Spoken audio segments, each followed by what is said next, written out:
Salam Bapak Ibu dan selamat bertemu kembali di YouTube saya, Pendeta Rudolf H. Pasaribu Channel. Dengan dan lewat channel ini saya komit untuk senantiasa menyebarkan pengajaran firman Tuhan, karena saya percaya berlandaskan Yesaya pasal 55 ayat 11 bahwa firman Tuhan yang saya dan Bapak Ibu, saudara-saudara semuanya juga ikut sebar lewat apapun, termasuk lewat video ini, tidak akan kembali dengan sia-sia, tetapi akan bekerja sendiri lewat kuasa dan berkat urapan Roh Kudus.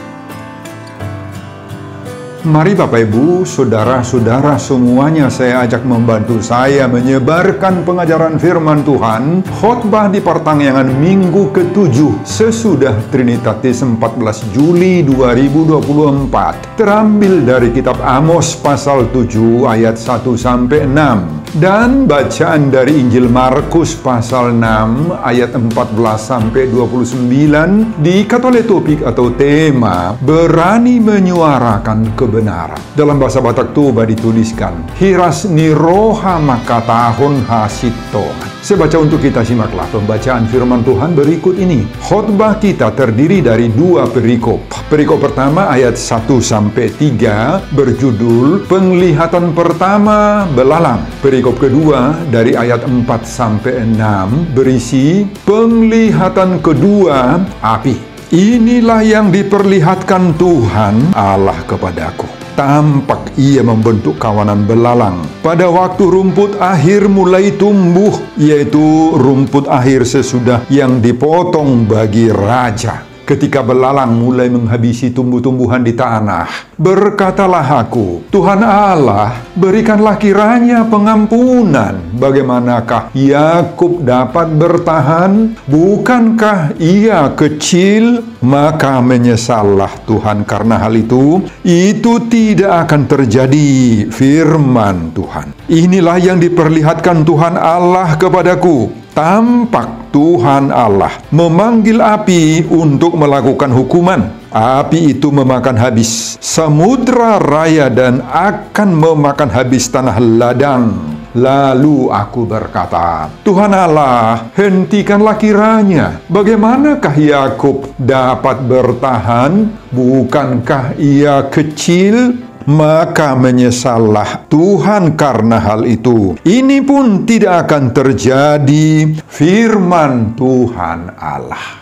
Bapak, Ibu, dan saudara-saudara, demikianlah nats khotbah kita di pertengahan minggu ke-7 sesudah Trinitatis tanggal 14 Juli 2024. Dihubungkan dengan topik minggu, berani menyuarakan kebenaran. Hirasni roha makatidakon hasitongan. Bapak, Ibu, dan saudara-saudara, siapakah Amos ini? Ada beberapa hal yang perlu kita ketahui tentang diri dan pribadi Amos ini. Pekerjaan sehari-hari dari Amos bukanlah seorang yang bertugas sebagai nabi atau yang berprofesi sebagai nabi atau imam dan mendapat sumber hidupnya karena menjalankan tugas-tugasnya sebagai nabi atau imam atau tugas keagamaan. Oh, bukan. Amos sehari-harinya adalah seorang awam dan bekerja sebagai peternak domba. Berasal dari desa kecil bernama Tekoa di Israel Selatan atau Yehuda. Tetapi meski latar belakang kehidupan Amos bukan seorang nabi, ternyata dia dipakai oleh Tuhan untuk menyampaikan suara Tuhan dan kehendak Tuhan, khususnya untuk menyampaikan kritik-kritik sosial, agama, dan politis kepada orang Israel di kerajaan utara. Pada saat itu, keadaan di Israel Utara sangat-sangat bobrok, runyam, kacau balau, dan masyarakat mengalami berbagai-bagai perlakuan yang tidak wajar, tidak adil. Peribadahan juga tidak lagi diindahkan. Perayaan suci agama tidak dilaksanakan dengan benar, dengan baik. Hak-hak ajasi manusia dirusak oleh berbagai-bagai macam praktek jahat. Di mana-mana, Bapak Ibu, timbul ketimpangan, ketidakseimbangan dalam hidup masyarakat dan jemaat. Yang kaya semakin kaya dan yang miskin semakin ditindas, diperas, dikuras tanpa peri kemanusiaan. Kemiskinan, kelaparan, kebodohan, penyakit menular sebagai kutukan Tuhan terjadi dalam seluruh lapangan hidup masyarakat. Selain itu, kitab Amos juga mencatat berbagai-bagai kebejatan dan kebobrokan moral mental di tengah-tengah masyarakat. Dapat kita baca sebagai berikut. Kebobrokan di bidang ekonomi misalnya. Dalam Amos pasal 8 ayat 5-6 kita temukan para pedagang sibuk memperkaya diri dengan cara dan mengorbankan orang-orang miskin. Mereka menjual terigu dengan mengecilkan eva, membesarkan sikal, berbuat curang dengan neraca palsu. Harga-harga barang dinaikkan, tidak sesuai dengan kualitas barang. Kemudian kebobrokan di bidang sosial. Apa yang terjadi? Amos pasal 2 ayat 6 berkata, orang benar dijual untuk uang, dan orang miskin dijual demi untuk sepasang kasut sepatu, Bapak Ibu. Kemudian ayat 7, mereka menginjak-injak kepala orang lemah ke dalam debu dan membelokkan jalan orang sengsara. Kemudian pada pasal 4 ayat 1 disebutkan, memeras orang lemah yang menginjak orang miskin. Nah, itulah kebobrokan sosial. Kemudian kebobrokan di bidang hukum juga terjadi. Pada Amos 5 ayat 7 dan ayat 12 dicatat di sana. Hukum itu diperjualbelikan, kebenaran diperdagangkan, yang jahat menang dalam pengadilan, dan yang miskin kalah dalam peradilan itu. Pada pasal 5 ayat 12 terjadi suap menyuap. Nah, itu kebobrokan di bidang hukum. Kemudian kebobrokan di bidang seksual. Pasal 2 ayat 7 di sana disebut, anak dan ayah sama-sama bermain sundal, pergi menjamah seorang perempuan muda sehingga melanggar kekudusan nama Tuhan. Kebobrokan di bidang politis, pemerintahan. Pada pasal 6 ayat 3 disebut pemerintahan yang penuh dengan kekerasan.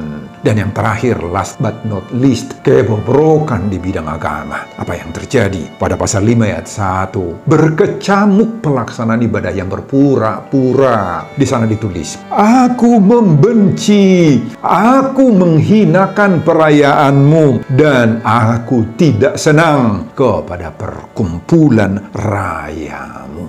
Bapak, Ibu, dan saudara-saudara, karena semuanya itulah, maka Allah memanggil dan mengutus Amos ke tengah-tengah masyarakat yang bobrok ini. Tujuannya untuk mengingatkan atau menegur orang Israel agar mau merubah, bertobat, dan kembali ke jalan Tuhan. Atau harus mendapat hukuman Tuhan kalau tidak mau bertobat. Saudara, pada pasal 7 khotbah kita ini, Allah memberikan kepada Amos penglihatan-penglihatan yang menggambarkan kehidupan bangsa Israel dan apa tindakan yang harus dilakukan oleh Allah buat mereka. Pada ayat 1-3, penglihatan pertama, Allah memperlihatkan kawanan belalang yang didatangkan oleh Tuhan sendiri untuk menghabisi rumput-rumput yang baru mulai tumbuh. Nah, ini menggambarkan hukuman bagi kehidupan orang Israel. Dan terhadap penglihatan pertama ini, Amos berkata kepada Tuhan, memohon kepada Tuhan, Tuhan Allah, berikanlah kiranya pengampunan. Bagaimanakah Yakub dapat bertahan? Bukankah ia kecil?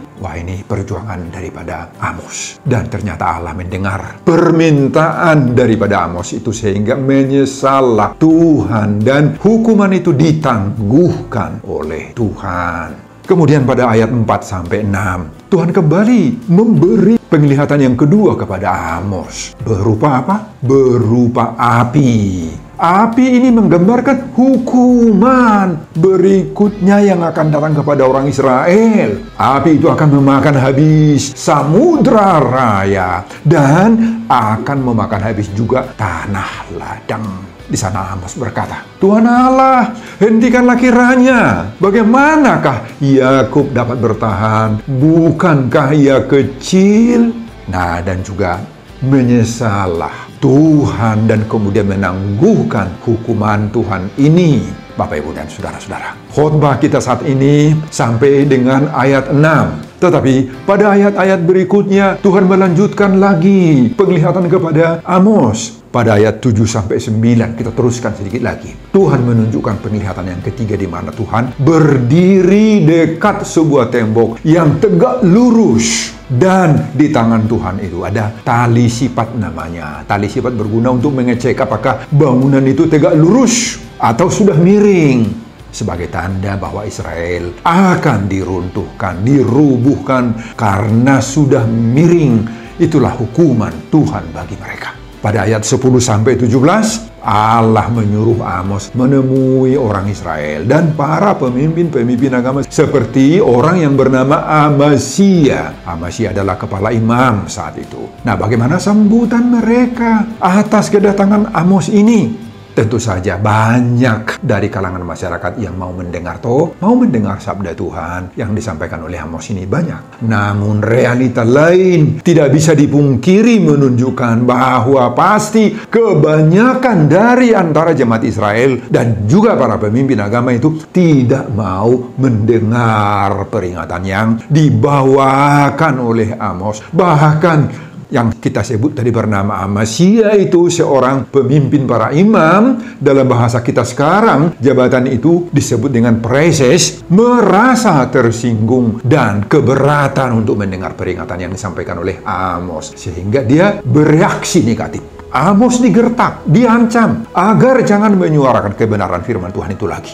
Amos bahkan diadukan kepada Raja Yerobeam dengan tuduhan mau menggulingkan sang raja yang berkuasa. Nah, tetapi Amos bukan seorang tipe hamba Tuhan yang mudah digertak-gertak. Enggak. Amos berkata, aku ini bukan nabi, dan aku ini tidak termasuk golongan nabi, melainkan aku ini seorang peternak dan pemungut buah ara hutan. Saudara, Amos terus berkhotbah, terus melayani, terus menyuarakan kebenaran, bahkan mengkritik dengan tajam lagi, menegur, menghardik siapa saja yang melawan misi daripada Tuhan melalui dia. Bahkan pada ayat 17, Amos menyuarakan nubuatan yang sangat-sangat keras. Istrimu akan bersundal di kota, dan anak-anakmu laki-laki dan perempuan akan tewas oleh pedang. Tanahmu akan dibagi-bagi. Engkau akan mati di tanah yang najis, dan Israel pasti pergi sebagai orang buangan.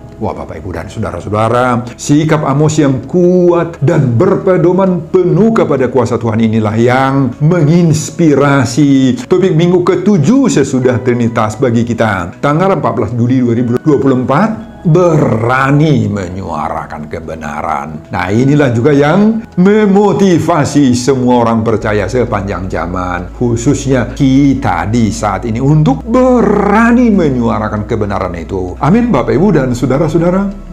Nah, itulah khotbah kita di pertengahan minggu ke-7 sesudah Trinitatis 14 Juli 2024 dihubungkan dengan topik minggu berani menyuarakan kebenaran. Nah, apa pengajaran Tuhan bagi kita lewat khotbah ini? Pengajaran pertama, suara kebenaran lewat khotbah mengingatkan kita akan perilaku yang sudah menyimpang. Nah, saudara, apa yang terjadi pada masyarakat Israel di saat Amos diutus oleh Tuhan untuk memberitakan firman Allah juga sering terjadi dalam masyarakat kita saat ini. Banyak jemaat kita tidak suka mendengar khotbah-khotbah yang keras, yang berisi teguran atau kritikan. Ini fakta. Untuk khotbah-khotbah yang seperti itu, jemaat banyak yang menutup telinganya, tidak mau menerima, meresponinya dengan positif, dengan senang hati. Bahkan ada saja pendengar khotbah seperti itu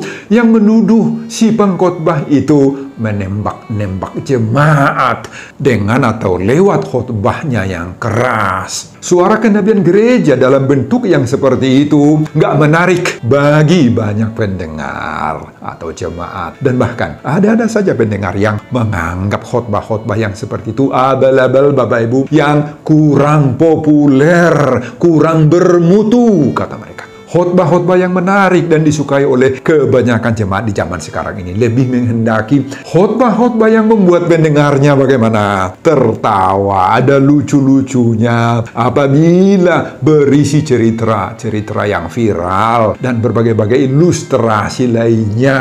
Oh, saudara, keinginan jemaat yang seperti itu tentang khotbah memang tidak terlalu berlebihan. Namun, yang menjadi masalah adalah apabila jemaat seperti itu sudah alergi dengan khotbah-khotbah yang berisi suara kebenaran daripada Allah yang bernada keras. Ini yang menjadi masalah. Apabila jemaat sudah tidak mau lagi dikritik, ditegur oleh khotbah atau oleh firman Allah yang disampaikan oleh pengkhotbah. Apabila jemaat menganggap beribadah, mendengar khotbah, bersekutu dalam gereja itu hanya bertujuan mendapatkan hiburan-hiburan duniawi saja, lucu-lucu saja, dan membuat dia tertawa-tertawa saja. Oh, ini yang menjadi masalah. Saudara, khotbah ini menyadarkan dan mengingatkan kita semua bahwa lewat khotbah itu kita mendapatkan suara kenabian, suara kebenaran dari Tuhan sendiri yang bertujuan untuk membentuk, memperbaiki, meluruskan mental, moral, spiritualitas atau sikap rohani kita seturut dengan kehendak Tuhan. Oleh karena itu Bapak Ibu, jika teguran Allah datang lewat pengajaran, lewat khotbah, lewat pengajaran-pengajaran Alkitab yang kita dengar dari Bapak Ibu pendeta, dari Bapak Ibu sintua, pemangku jabatan gereja lainnya, lewat pembacaan kita akan firman Allah secara langsung, maka kita harus siap menerimanya. Kita harus peka, tinggil menerimanya, mendengarnya, dan bersedia juga meresponi secara positif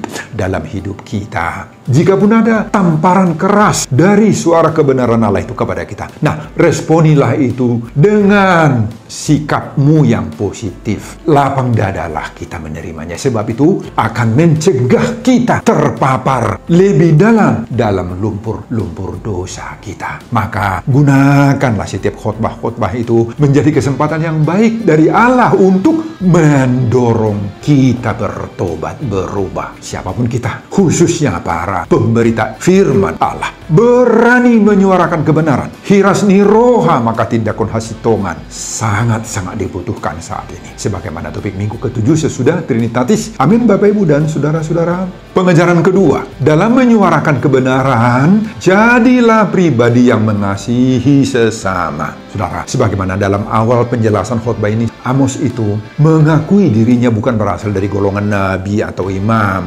hanya penduduk biasa dari Yehuda atau kerajaan Israel Selatan, seorang peternak dari Tekoa. Tekoa adalah sebuah dusun kecil sekitar 16 km di sebelah selatan Yerusalem, di sebelah barat dari Laut Mati. Daerah Tekoa itu merupakan tanah terbuka yang biasa disebut padang gurun Yehuda. Bapak Ibu, Amos berasal dari Yehuda atau Israel Selatan. Kemudian diutus oleh Tuhan bernubuat, menyuarakan kebenaran di kerajaan bagian utara Israel. Nah, pada umumnya, kedua masyarakat yang berbeda ini, yakni masyarakat yang berdiam di Israel Utara dan di Israel Selatan itu, yang disebut Yehuda, tidak bergaul dengan baik. Satu dengan yang lain, tidak bisa bertemu, tidak akur, tidak merasa diri satu bangsa lagi.